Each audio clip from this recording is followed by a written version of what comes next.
Mr. Sullivan, report to the podcast studio. Reporting as ordered, sir. Haley, hello. How nice to see you. Nice to see you. Well, you are, of course, familiar with this article here, aren't you? This is the Gerry Anderson podcast, Randomiser. The famous Randomiser. The very famous one, yes. And in here we have every Gerry Anderson television episode and feature film ever made, blah, blah, blah, blah, blah. Would you like to press the button for us today? I certainly would, Chris. Yes, and we'll see. Here we go. Was that the right button?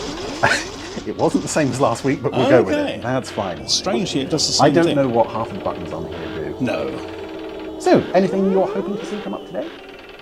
Well, I'm hoping for a touch of Robert Vaughan. Well, that's a bit controversial in some sectors. What have we got here? Oh, well, it's The Protectors, and the episode is... I believe it's Quin. I could go off you, you know. Did it specially for you, Chris. Thank you very much. Well, I did not want to see this one come up today. There are several episodes of The Protectors that I really just have dreaded for a long time having to talk about. Oh, cute doggy. Hey, doggy. Max? Oh no, that's not the name of the dog. Yes, this from season 2, and also A Case for the Right from season 1. Largely because I find both plots absolutely impenetrable. This, I believe, was the first episode made for season 2, and I have seen it described. I think it was on dvdreviewer.net, which I suspect is not running anymore.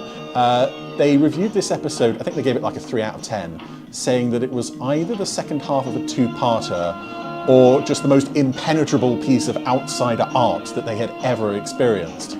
But we open with, I'm guessing this is Madrid, a chap on the run from Brian Glover and friend, and and this little kid. Got to get that little kid off the street. As I recall, this episode does have a nice guest cast in the sense of, you know, Brian Glover's here, and someone else familiar to British audiences will be along shortly. But it's not looking good for this guy.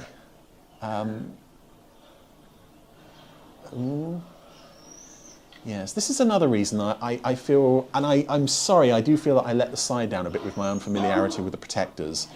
But I think a lot of why that is because I was holding out for Blu-rays, and I was postponing it, like with other ITC shows, Strange Report and The Champions. I've been holding off re-watching them in case anything in the Blu-ray department comes along. But he's mentioned Quin.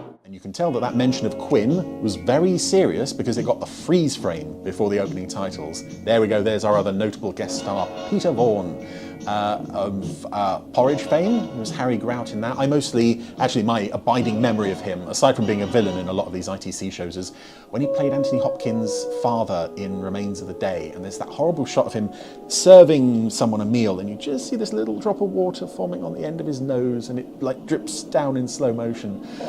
You see, I'm coming up with all sorts of brilliant memories for this one. But, yes, assuming this is Madrid, Harry is here, the Contessa is here, Bubbles are here. A lot of people who I suspect don't know that they are on camera. And I don't know how long she would have been in the country before she started filming this, but Nari Dawn Porter looks quite tanned in this episode. Rosemary and thyme. See, I have to sing there because I know that even though you all love my singing, the YouTube copyright goblins will probably catch that little snippet of Simon and Garfunkel in the background. So, Rosemary and thyme. So, it's just kind of hanging around in Madrid for a bit. Oh, Zizi. This is significant to Man with Moustache. Robert Vaughan is also looking very tanned. Or just pink. Again, I think this is why I still want this on HD, because some of the flesh tones are a bit overdone in this restoration. Who designed it? Juan de Begoña or Juan Pascual de Mena? No answer to that.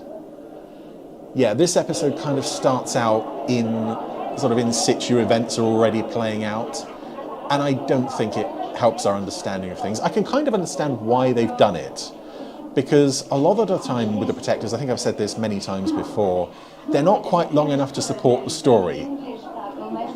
So they've decided this time, well, let's just start with the story already halfway through and just trust the audience to pick it up as they go along. I don't think it quite works. I also recognise this little chap here, but I can't think of the name, which is annoying. So, Harry Rule's little signal with the, what was it, straws or something there? ZZ. Yes, that meant something to that waiter.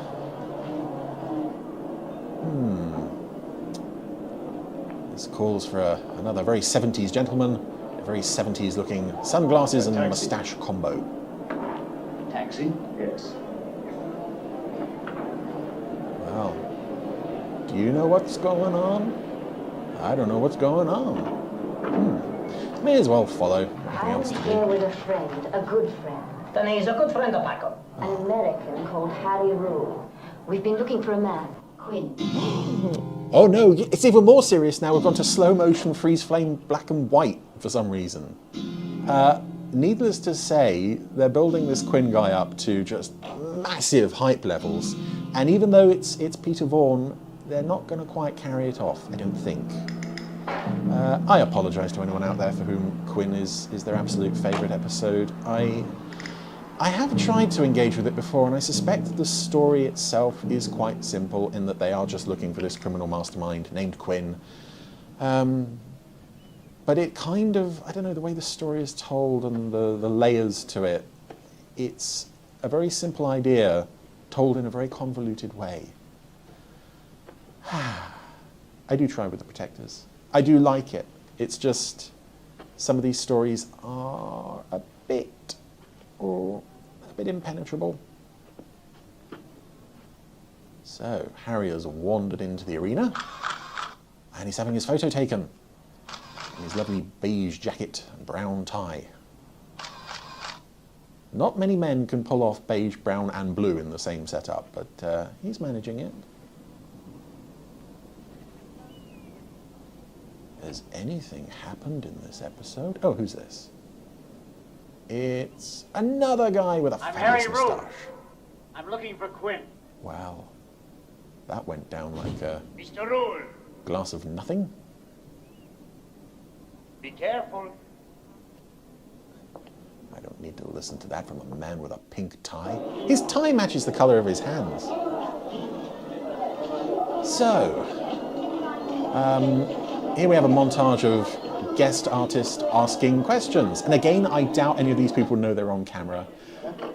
It's so fun, yeah. The Protectors hire someone else to go out and do all the work for them. Hello? Harry. I expected you earlier. Yeah, I just made contact. With Quin? Not yet, but now I know he's here. Me too. Paco went white when I mentioned his name. Quin raised No, that he kind went of black and white. It's the currency he uses. He's an international disease. Harry, don't let this get too personal. When that happens, you lose perspective. Wait till you see And then we have to get you to hand in your badge because you're a loose cannon and you're off the I force. had a cable from Paul. He's due in this afternoon. Oh, hurrah. Señor Rule, What next? We wait. Señor Rule, Señor Rule. Doesn't look like they have to wait for long. Here. It'd be handy if I knew where these two were in relationship to each other. It's a wonderful way to run an investigation. You just sit back at the hotel and wait for people to bring you clues. So who's this? Oh, it's the waiter guy again. Lots of furtive glances and concerned, meaningful looks this week.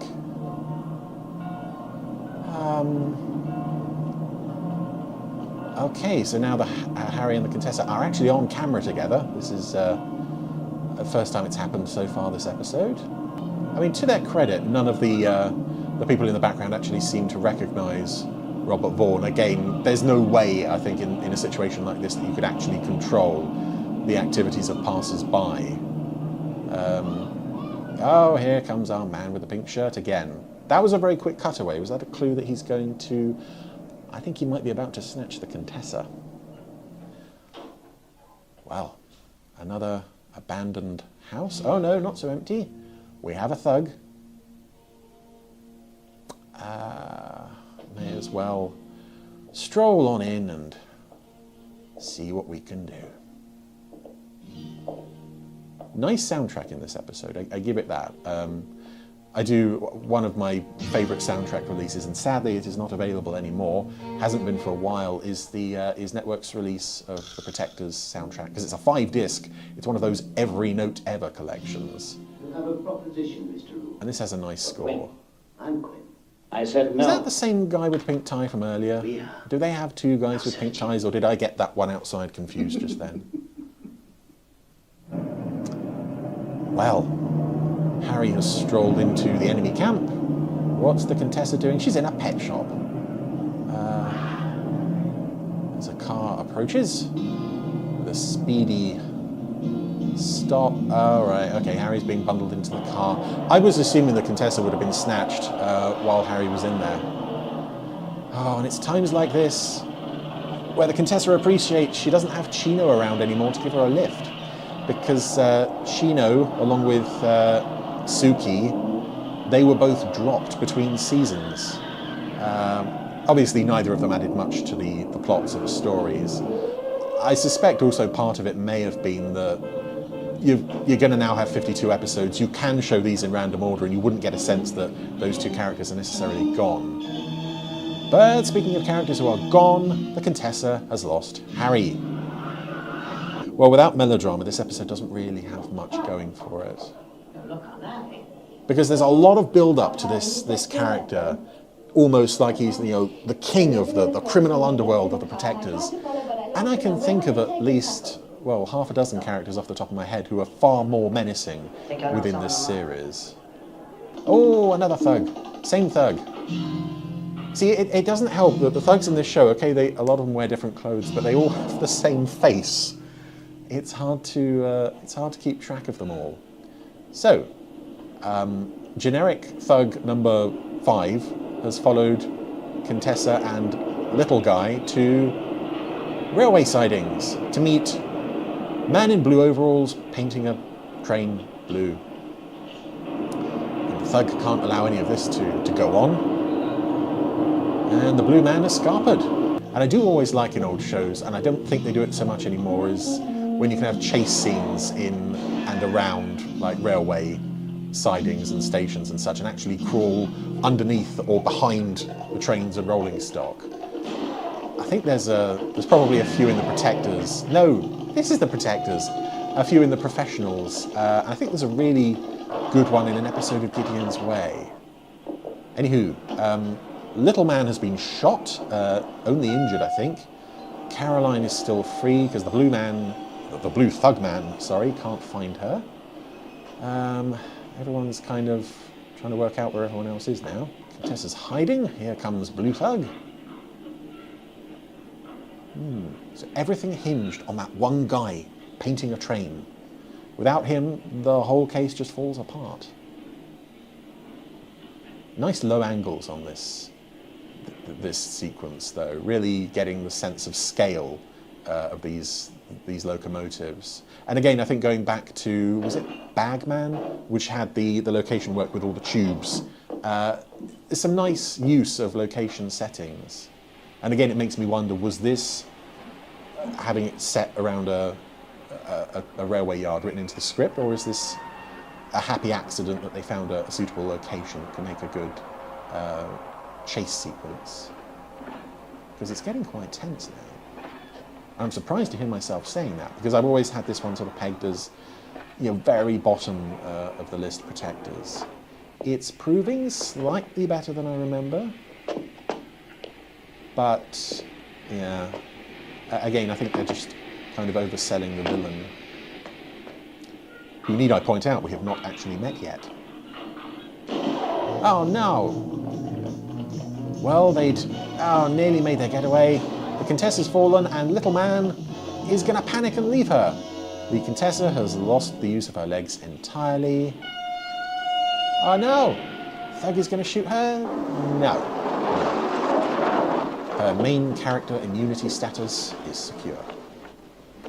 So Brian Glover has now brought Harry Rool to a nice little villa, way out in the middle of nowhere. I suspect this might be to meet old Quin. Lots of walking into rooms slowly in this episode. Another generic thug. Oh, and there's our man. There is Quin himself. Peter Vaughan, yes. He's a very good actor and a very fine villain in a lot of these ITC shows, but he's turned up, what? I guess we're about 8 minutes from the end of the episode. And again, he is wearing a dodgy moustache as well. So, let's just sip our wine. What do you think?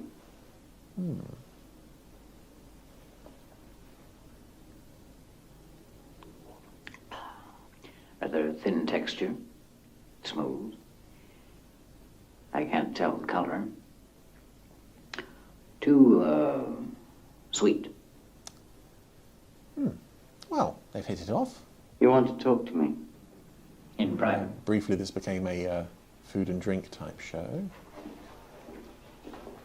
We have a lot of wine on the table. So, this is what it's all been building to. The man we've been searching for. It's taken me 2 months to find you. For 2 months? I'm a very private person. And you are the most influential and feared man in the international mercenary world. You've made a fortune out of war, genocide, Yeah, and it's political kind of, expediency. we're just kind of being told all this stuff about Quin Really obvious. without really seeing any of it for ourselves, other than the fact that we know he has a lot of thugs with the same basic get-up. Train a crack mercenary parachute group. Police to the highest bidder. I need your Nice help. idea. I was also impressed when Harry said it had taken him 2 months to track down Quin. Oh, Paul's arrived in his black and gold spotty cravat. Yeah, it's taken 2 months to track Quin down when all they really needed to do was go to his hometown and just kind of ask around. Yes, I kind of wish, and I feel a bit bad for saying this, I kind of wish that Brian Glover possibly could have played Quin, because I like the slightly demented, cruel streak that we saw in the character. Well, you only need a place to train. Yeah. Here she is, alive and well.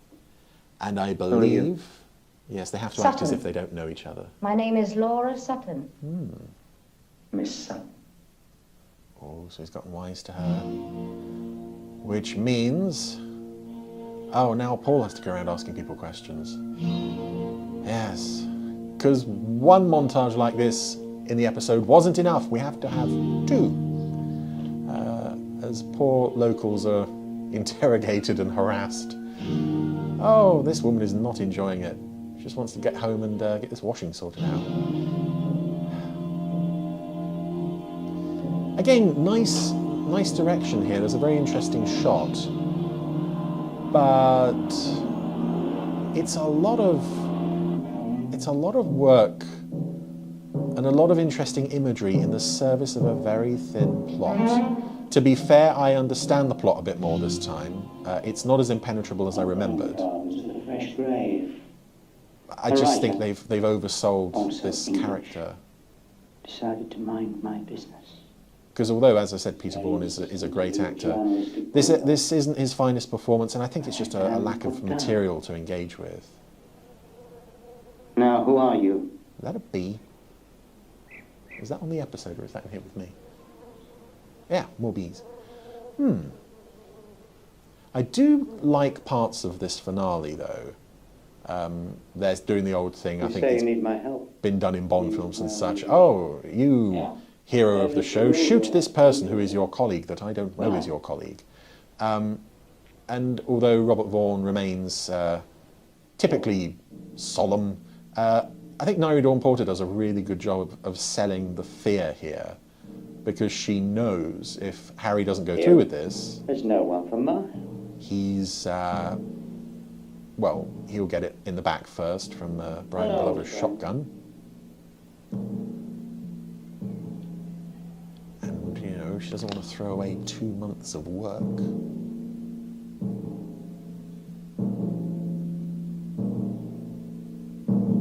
Oh, poor Contessa. Again, this is a good example of why this show would look great remastered in HD. I think if you just see in this shot the skin shoot the tones girl on Brian Glover and Robert In front of a Vaughan, witness. You'd have something on me. I wouldn't like that. They're far too pink. And I don't know how much better the show could look in HD, but this was 16mm, and the Professionals was 16mm, and you almost can't tell. It's almost indistinguishable from 35mm. I'd like to think that this could be scrubbed up and look really great. No. Oh, You win. oh dear. Yes, we've got to do that bit as well. The fake outs. Robert Vaughan just seems a bit confused when every time it cuts back to Norrie Dawn Porter, she is acting her socks off. But it does lead to something that I've mentioned before with the second series of The Protectors, is that there are so many downbeat endings. When someone... Oh, there goes Quin. Yeah, someone ends up crying or dying or both. So Paul has taken out Quin and Brian Glover, and the Contessa, well, it's all too much for her. And I kind of like this type of ending as a one-off, but they kind of got to doing it every single week or every other week in the second season, and I'm not sure I'm too keen on it. Because I like, actually, on ITVX, if you look up the show on ITVX, the description is Chipper Detective Show, and I kind of like that. So there was Quin. Slightly better than I remembered. Louis Barbu, that's a nice name for a taxi driver. But it's still never going to be one of my favourite episodes, unfortunately. I am really happy to be done with this one. It's been looming over the randomizer for quite a long time. So I'm glad to get it out of the way, but I will give it credit, it wasn't as bad as I remembered. Still not great, unfortunately.